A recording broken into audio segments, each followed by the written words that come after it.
Hello दोस्तों। आज 1 फरवरी 2026 है और आज इंडियन स्टॉक मार्केट ने पिछले 6 सालों का सबसे बुरा बजट डे देखा है। निफ्टी 500 पॉइंट साफ और सेंसेक्स की बात करें तो 1500 पॉइंट डाउन चला गया है। लेकिन सवाल ये नहीं है कि मार्केट गिरा क्यों।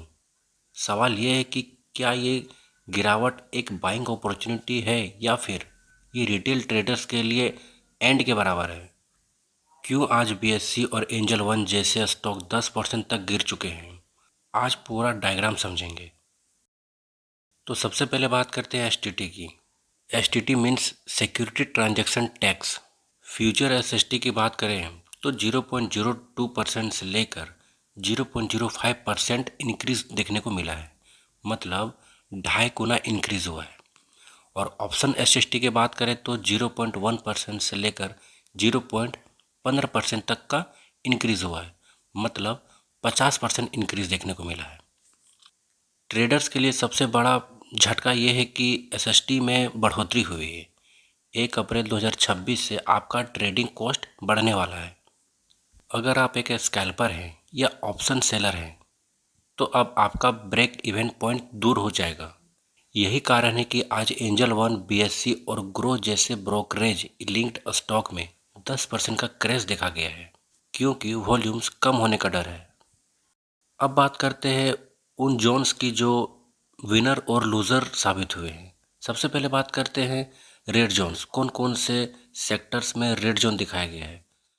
तो सबसे पहले बात करते हैं रेलवे और डिफेंस की।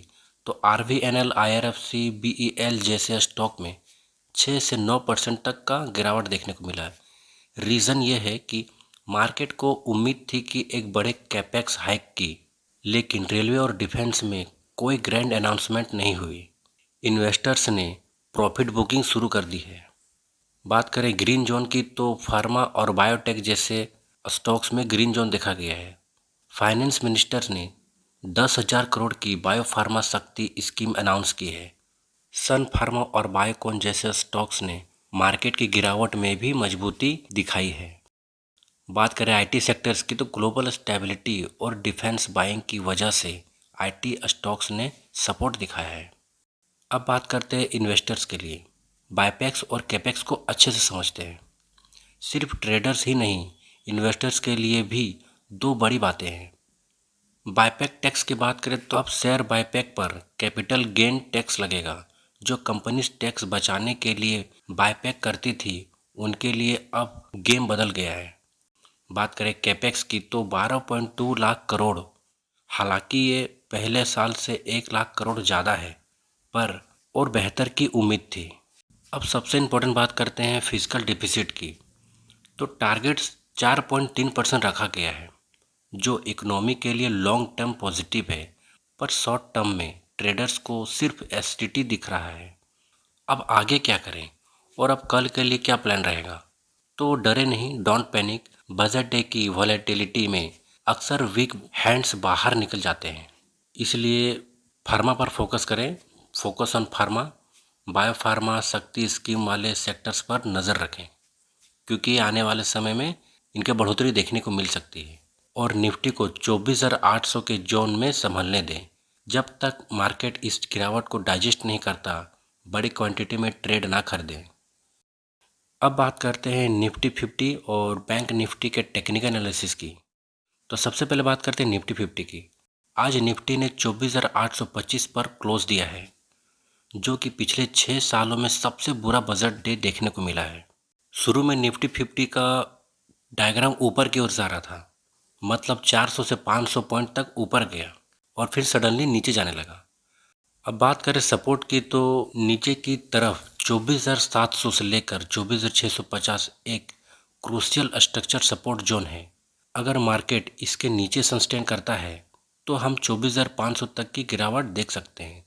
और अगर रेसिस्टेंस की बात करें तो ऊपर की तरफ जब तक निफ्टी 25,150 से लेकर 25,200 तक, जो पहले सपोर्ट जोन था, अब रेसिस्टेंस बन गया है। तो 25,200 तक के ऊपर नहीं निकलता तब तक सेल को रिस्क माना जाएगा, मतलब सेल ऑन रिस्क का मार्केट रहेगा। अब आते हैं बैंक निफ्टी पर। आज पीएसयू बैंक में भारी बिकवली रही। सपोर्ट्स की बात करें तो बैंक निफ्टी के लिए 59,300 से लेकर 59,200 तक का जोन सबसे बड़ा बेस है। अगर ये टूटता है तो 58,800 अगला स्टेप और अगला स्टॉप होना चाहिए। रेसिस्टेंस की बात करें तो साइकोलॉजिकल लेवल 60,000 अब एक बड़ा हडल बन गया है। बुल्स को वापस आने के लिए इस लेवल के ऊपर सस्टेन करना होगा। सो ओवरऑल कंक्लूजन की बात करें तो टैक्स बढ़ना हमेशा दुखद होता है, पर एक डिसिप्लिन ट्रेडर्स वही है जो नए रूल्स के मुताबिक अपना सेटअप बदले। आपको क्या लगता है, क्या एसटीटी बढ़ने से रिटेल ट्रेडिंग कम होगी? कमेंट में ज़रूर बताएं। और अगर आपको ये एनालिसिस पसंद आया तो हमारे ट्रेडिंग चैनल डायग्राम को सब्सक्राइब जरूर करें और वीडियो को लाइक ज़रूर करें। मिलते हैं अगली वीडियो में, तब तक हैप्पी ट्रेडिंग।